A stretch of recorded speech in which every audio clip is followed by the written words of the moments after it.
Good morning and welcome to another edition of Mamas in Miami, where together we're navigating parenthood with unwavering solidarity and fierce love of one another. On today's program, we are inviting my friend Sergio Andres Mendoza. He lost his wife Sarah after a brave battle against metastatic breast cancer in 2017. Since then, he joined the Susan B. Komen Walk in name of the Pink Key Society. And he started that shortly after Sarah's passing, and as of 2023, he's raised over $100,000 for those in need of breast cancer services.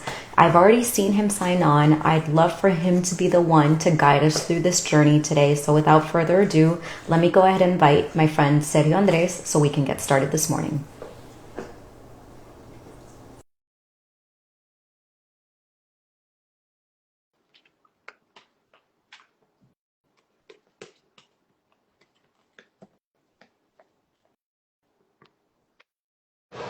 Good morning, Sergio. How are you? Oh my God, I'm so happy to be here with you, Casey. I love what you're doing with Mamas in Miami. I think it's really incredible. Thank you so much. And I'm so excited that we'll be honoring Sarah's memory this morning as we kick off Breast Cancer Awareness Month here at Mamas in Miami with you today. Yeah, no, Sarah was always a big fan of you and Danny, and we had a lot of great memories together. It's really nice to be able to do this with you. Likewise, it's in preparation for our call today. I owe you some photographs. I found photos of our sons, Sergio and Danny, at Gymboree with Sarah in the background. And that's just not, we don't even go, we can take it further, I mean, because Sarah and my husband Danny went to school together. Yep, yep. And now our sons are both bigger than us. So we've had a lot of years since then. And we've been lucky enough and blessed that now our children are actually in school together again. So it does come full circle. And we're so excited and honored to have you here today for you to share with us what the Pink Key Society is all about.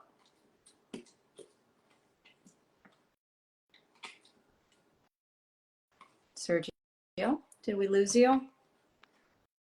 Let's try this again. We're going to invite him back in. There you are. Sorry about that. I don't know what happened. Totally okay. So why don't you start us right at the beginning? I'd love for you to be the one to take the reins today and share your journey with us. Go ahead and start wherever you'd like to start. Yeah. So you know, it's a classic love story. I met Sarah. I was 29, she was 30, and we fell in love and got married and expected this amazing life together. And she was, we were fortunate enough to get pregnant with our first child. Um, and when Sarah was pregnant, she was doing a breast self exam and found a lump in her breast. And the best thing that you can do as a woman is to pay attention to your body, and when something happens to you, go to get it checked out. She got a mammogram, she got a biopsy. It turned out to be breast cancer. We had to wait until after the birth of our son Sergio in 2012 to be able to get the surgery. And but without early detection, breast cancer is always a problem.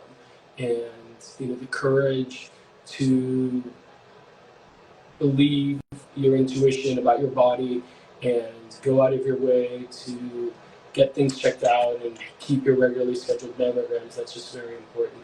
But that wasn't the end of Sarah. We had an amazing life together then. We had a second child. We had a second child through surrogacy. We've been helped by the Live Strong Foundation, which was done by Lance Armstrong, to be able to fertilize some embryos before Sarah started cancer treatment. And she knew her body enough to know that she probably wouldn't be able to have a pregnancy, especially because the cancer that she had was hormone receptive. And we have a beautiful son, Sergio, who's now exactly like your son, Danny. And they just did a project together this week, which I think is very cool. And at their school, and a daughter, Anais, who's 9. And it wasn't until 2017 that the cancer was just as bad as it got, and Sarah died from this metastatic disease 5 years later. So my kids were five, Sergio, and two, Anais. And I hadn't done any charity work, really. I'm a man. Now that I'm in the charity world, I realize that the charity world is all driven by women. And it's, but I did have Sarah's example. And Sarah, I believe, was on a board for Defy It with Danny, a nonprofit.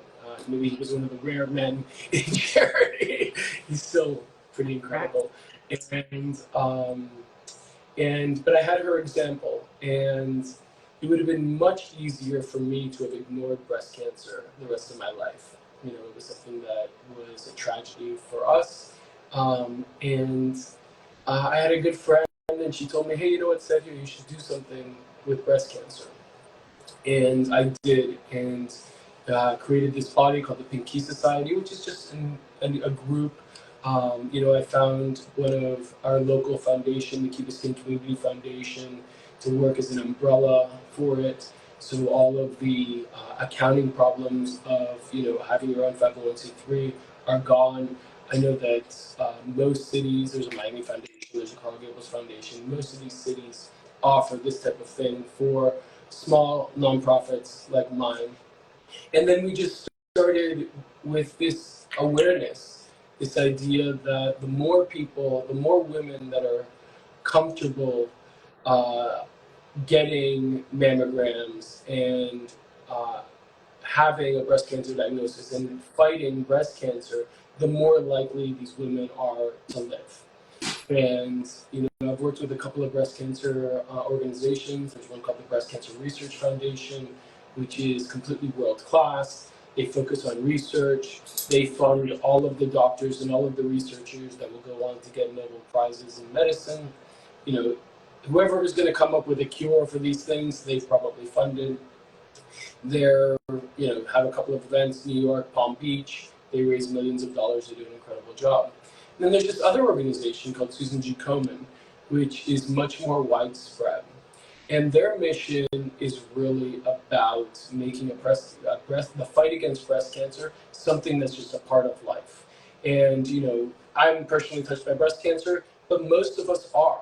Most of us know somebody that has had a breast cancer diagnosis. Most of us have seen someone be affected in our lives, whether it's a mother, an aunt, a cousin, a friend, a friend's mother, one of these women. And it really is just something that we have here. And Susan G. Komen's main effort is actually not to cure cancer, even though that's part of the messaging. Their main mission is to bring the current standard of care to more women. Because just with the current standard of care, just with mammograms, just with early detection, more women will live. And there's a lot of women, women have this incredible habit of prioritizing others ahead of themselves. You prioritize your children and your husband probably ahead of yourself, however nonsensical that might be, but that's an amazing thing that you do as women. And it's really difficult for women to make themselves a priority, and even more difficult for women and mothers especially to believe that they could be a burden on their families and on their children. And we we want to make it possible so that it's not something that's strange, it's not something horrible.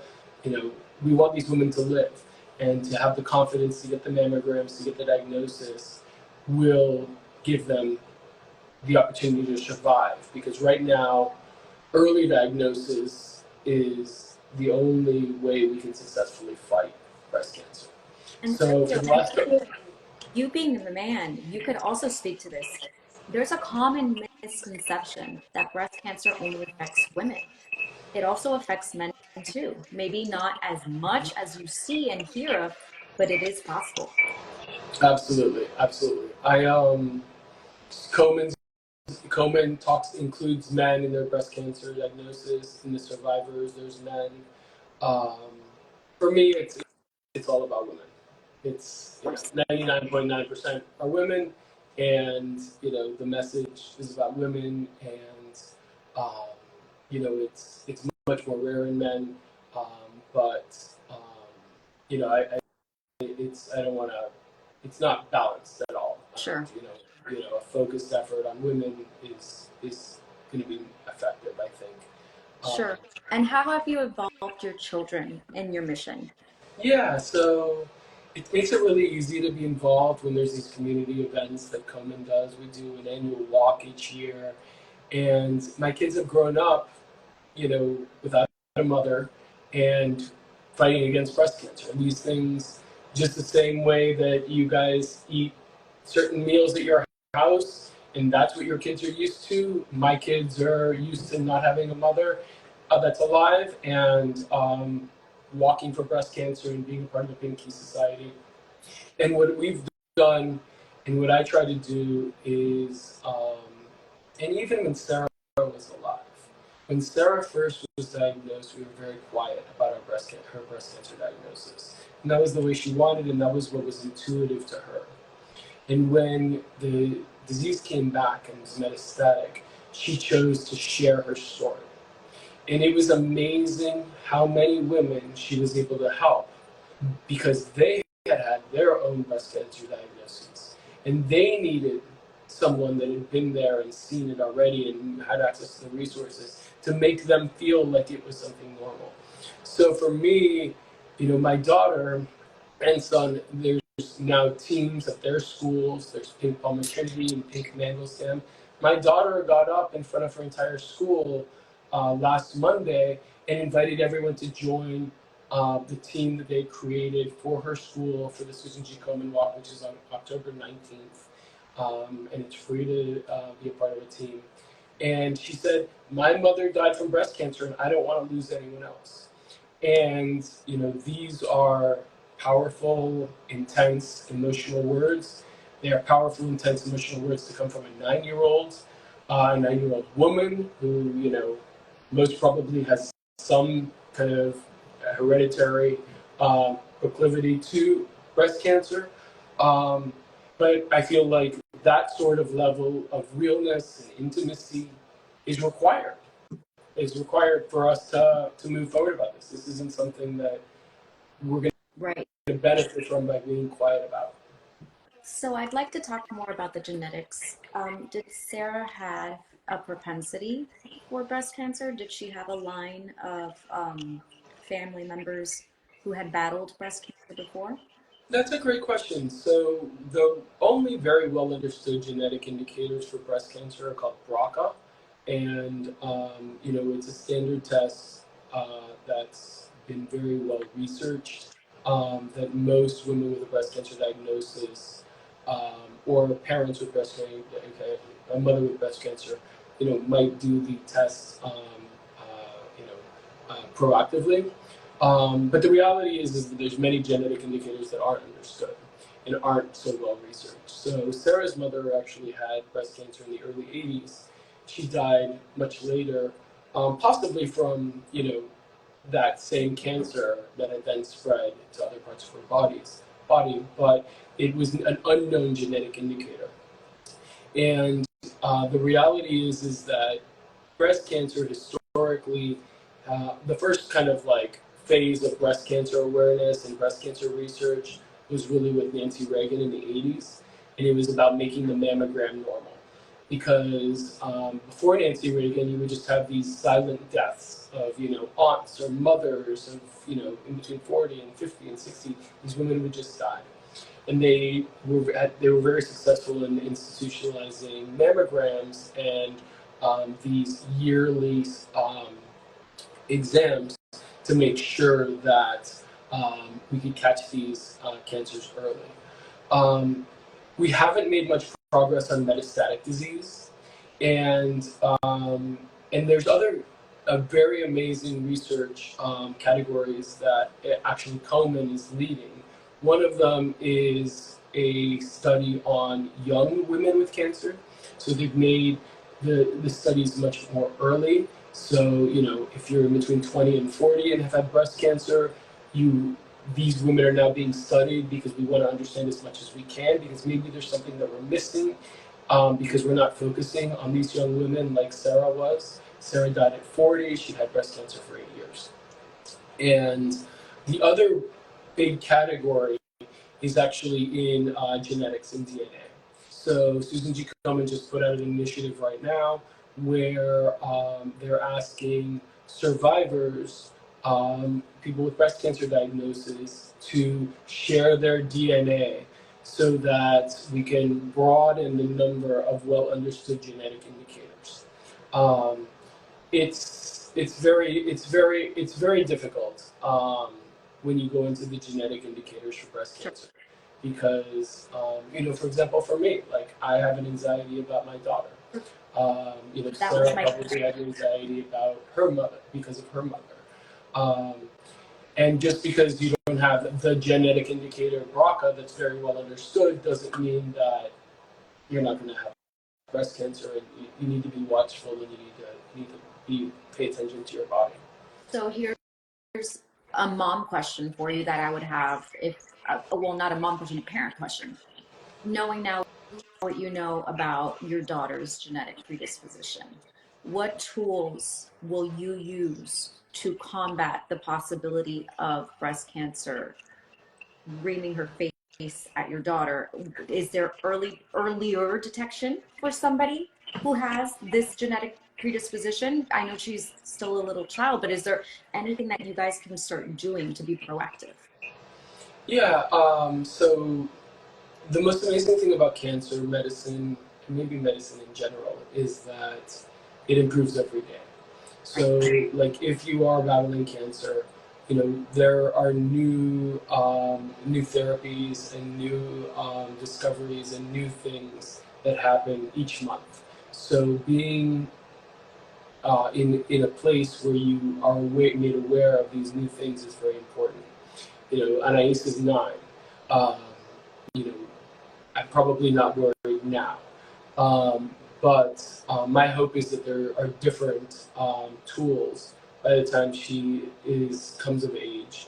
But the reality is that a father who's lost, his wife and mother-in-law, I would be a fan of more aggressive things, like a double mastectomy, but that would be a decision for her to have, so.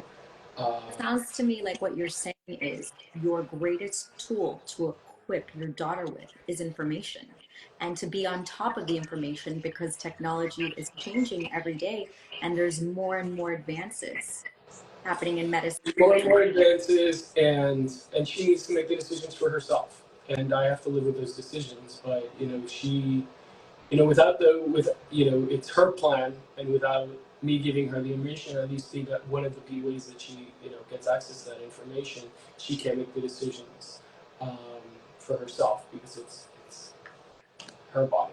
Of course. So I'd like to shift our conversation a little more onto your children. And you mentioned that they were very young. So to this day, they don't remember what life was like with Sarah in it, or maybe Sergio does?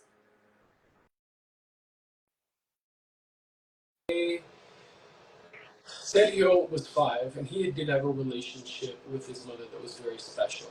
And his mother was sick most of Anais's life, so that was a little bit different. And they were very young, so the actual memories are few, but she's an active part of our conversations, an active part of um, the things that we talk about in at home. I'm always saying, "Oh, your mother did exactly this. This was your mother's favorite thing." Um, as you know, Sarah had many best friends, and many of them knew Sarah longer than I did. I only knew her 10 years, and they have tons of stories, and they share those stories. We definitely talk about her all the time. Um, and as you know, you see you and Danny and your children. So, the more that they grow up, the more they are like their mother. So it's pretty incredible um, to see that and to see kind of their similarities, and for others to see them as well. I'm not the only one that lost Sarah. Many other people miss her, and for them to be able to see her in my children, in our children, Sure, is amazing. sure. And I think that goes across the board for anybody who's lost a loved one or a relative. We lost my grandmother 5 years ago, and we're still not completely okay with it. But the most important thing that we do every day is openly speak about her. I encourage my kids to speak to her. I always tell them that she is listening. My daughter has her photo because she decided to on her nightstand, and she speaks to the photo. And I think that the most important thing is to not be afraid or scared of showing emotion. I do start crying every so often when I remember anecdotes about my grandmother, and my children will say, "Why are you crying?" Crying because I miss her, but that's completely okay. I think it's very valid for kids to show their feelings in today's world also. So I really commend Yeah. So I mean, like, even if it was 5 years ago, there's no reason why you don't, you can miss her every day. That's fine. I miss Sarah every day. Um, I, um, I do think that that's amazing. I do like this idea of speaking with her. I mean, Sarah's a part of me. Sarah's a part of my children. Like, she's very much a part of our lives. sure, Um, whether or not she's in heaven or not, she's within me. I mean, I do many things because of Sarah. sure. Um, I and I remember, do believe if I if, may, I remember we were sitting having lunch one day with a whole group of boys, and we had friends in common, and then we had somebody who did not know that Sarah had passed, and they didn't know how to address who Sarah was to you, and you just very nonchalantly in front of the kids, my wife. And I thought, kudos to you, because yes, that is your wife, and it's very valid for you to say that. And she was like, oh, okay, yes, your wife. I think she wanted to say maybe your spouse, your if it was a widow. She didn't know how to address that, and you were just so sweet. And I think she felt calm and safe in your presence to say, I'm sorry, I messed up. I didn't know what to say, and you were just that's, so cool with it, and I commend you for that.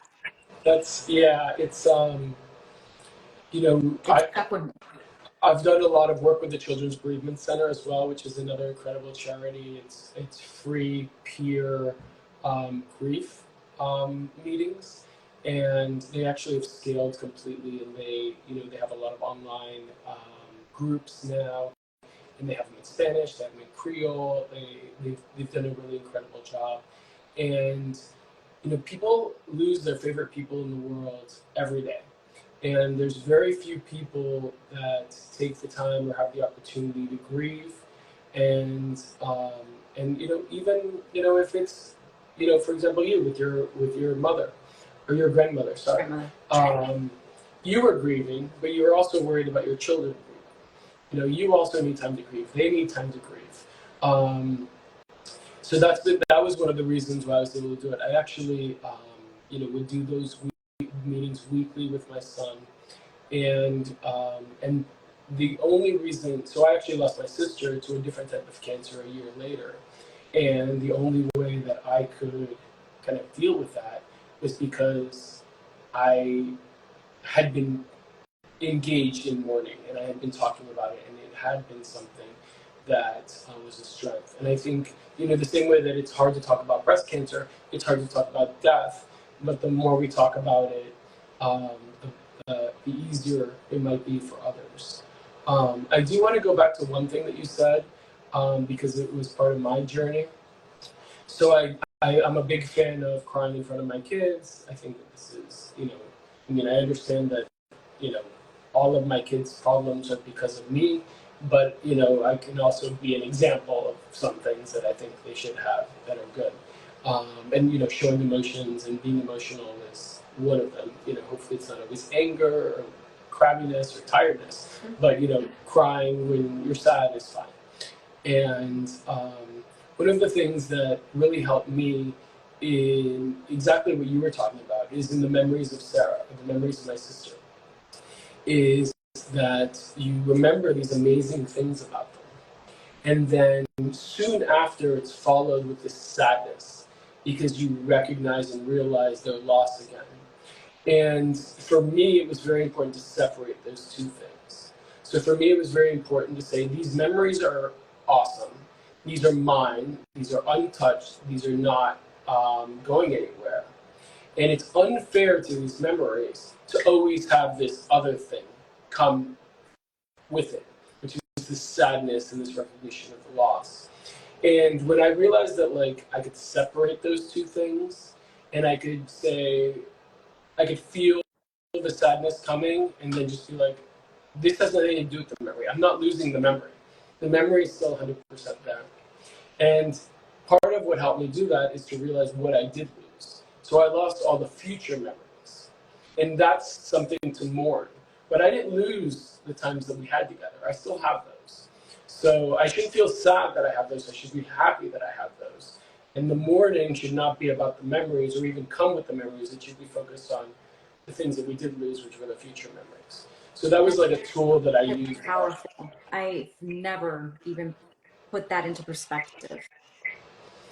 I didn't either. I mean, unfortunately, I had a lot of experience with it. So I wrote a eulogy for my sister that was kind of a set of things that had helped me with dealing with the death of Sarah and my sister, and it was called How to Mourn, and that was one of the big ideas is understand what you're mourning, which is the future memories. Cherish what you have and realize that you're not going to lose that time you shared together. And then for me, um, when I was particularly sad, I would start with something very simple and be like, thank you for Beatriz, thank you for Sara, and then thank you for Beatriz showing me how to see beauty in my garden, and thank you, Beatriz, for that one time that you really made me laugh at dinner that one night, and continue on this series. And these thank yous eventually get me out even of my most horrible things, my most horrible moments, and then looking at their unnaturally short lives as something that I carry forth with me. So my way of looking at it is that even though my wife Sarah and my sister Beatriz had what we would consider unnaturally short lives, my belief is that they had complete lives, and my belief is that I also and you also, Christy, will have complete lives. And one of the things that happened with my complete life is that it intersected with Sarah's complete life, or intersected with Beatriz's complete life. And that's something that I get to carry with me the rest of my complete life. So, realizing how special that is that like in my life, it interacted with their lives. And I can carry that with me as much as I want, as little as I want, in whatever way I want. But it's a way of looking at that intersection as a gift. So that's another thing that's helped me a lot. That's exactly what I was just going to say. It's almost like you've been given this gift, this allowance to be a part of their lives. Yeah, yeah, it's awesome. It's awesome, and the kids are just a blessing because the kids, they're so much like her, and and you also don't realize how much you are like Sure. your partner. Sure. You do many things because Danny is inside you as well. So Sarah, my humor is because of Sarah. Many of the things about me, and she really changed me, and now she's a part of me. So it's a really beautiful. Absolutely. I commend you.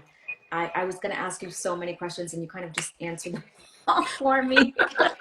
My God, check. It's very.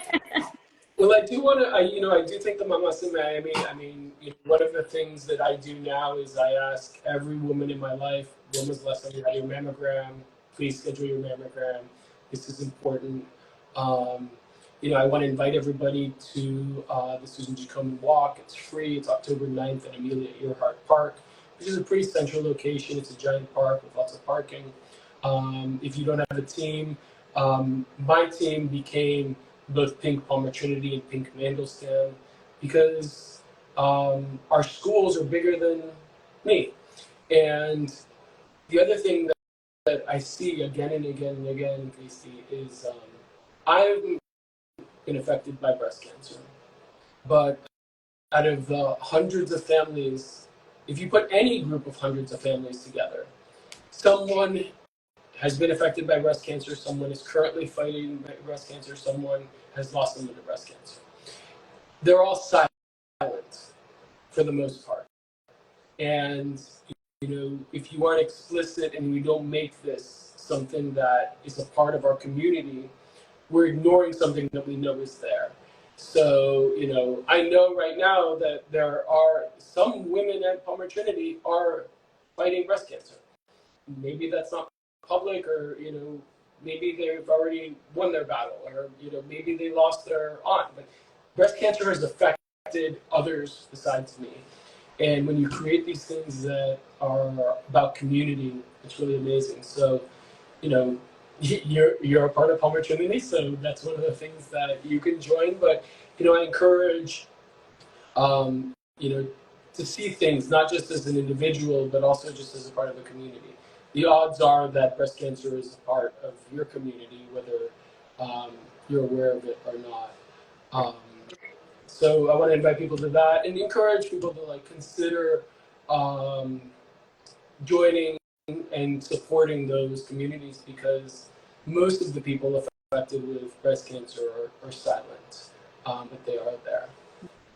Well, we're really excited to be joining you. I hadn't formally, that's the dog. I had not formally told you that we were attending. I am telling you that we are super excited to be supporting the Pinky Society. Just popcorn. Come here. Come here. Popcorn. You must have seen something big outside because she never barks. So we're super excited to be joining you and walking in Sarah's name and joining your family in this united effort that you guys are bringing to light. And we couldn't be more proud of your family. It's wonderful. It's wonderful. And if anybody wants to reach out to me about any questions they might have about Susan G. Komen, Pink Palmer Trinity, Mandelstam, Pink Key Society, someone to talk to, my Instagram is Pink Key Society, and I'm more than happy to help. And I'm really grateful for you for doing these acts and having this rhythm of every month addressing something that's just as important as breast cancer, and allowing us to share our stories. Thank you so much, and thank you for sharing your journey with us today. Thank you, everybody, for joining us today. Once again, if you'd like to follow or support Sergio Andres Mendoza on his journey towards breast cancer awareness, please follow Pinky Society. Bye, everybody. Thank you. Bye.